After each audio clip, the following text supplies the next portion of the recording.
የራሳችሁ ጠላት ራሳችሁ እንደሆናችሁ ታውቃላችሁ። እኔ የራሴ ጠላት ሆኜ ነበረ ከ2 ሳምንት በፊት ማለት ነው። ሰዎች ያሉኝን ነገር ሰምቼ ተቀብዬ ማለት ነው። አዶናይ አንተ ልትሆን ትችላለህ እያሉት ያለ ነገር ልትሆን ትችላለህ ሜይቢ ብዬ ማለት ነው።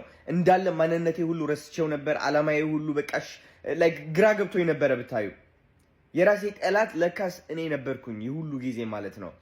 እነዛ ሰዎች የተናገሩትን ነገር ቢናገሩ ግን እኔ እሱን ነገር አይቼው ማለት ነው ስቄ ካለፍኩት ማለት ነው። ላይክ what do they mean? አሁን ለምሳሌ እኔ ጥቁር ጸጉር ነው ያለኝ አይደለ?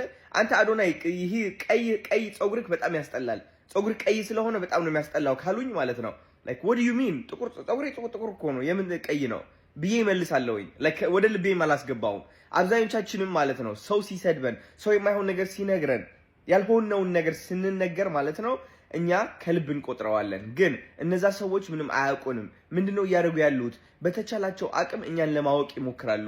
እኛን ለማወቅ ሲሞክሩ ደግሞ ማለት ነው እዚህ ካላቸው አይምሯቸው ውስጥ ካለ እውቀት ተነስተው ይገምቱናል ማለት ነው። ደደብ ብለው ለመገመት እኛ ራሳቸውን ደደብ ብለው ያስባሉ ማለት ነው። ሰው ጃጅ የሚያደርጉ ከሆነ የሚያወዳድቁ ከሆነ ሰው ያወዳድቀኛል፣ ጃጅ ያደርገኛል ብለው ያስባሉ ማለት ነው። ምክንያቱም አይምሯቸው ብቻ ነው ኤግዚስት የሚያደርግ የሚመስላቸው። ሁሉም ሰው እንደነሱ የሚያስብ ይመስላቸዋል። ስለዚህ እናንተ ማንንም ሰው እንዳትሰሙ ካሁን በኋላ ራሳችሁን ስሙ። የራሳችሁ ጠላት አትሁኑ። የራሳችሁ ጠላት አትሁኑ። ምክንያቱም ሌላ ሰው ሲሰድባችሁ እናንተ የምታለቅሱ ከሆነ ማለት ነው that means እነሱ የሚናገሩት ነገር እናንተም ትቀበሉታላችሁ ማለት ነው።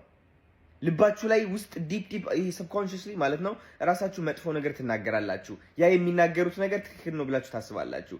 that's why እናንተ ላይ የሚደርሱት ማለት ነው። so don't give a fuck, keep going, keep believing, and trust me, you'll be a champion. You are a champion already. I love you.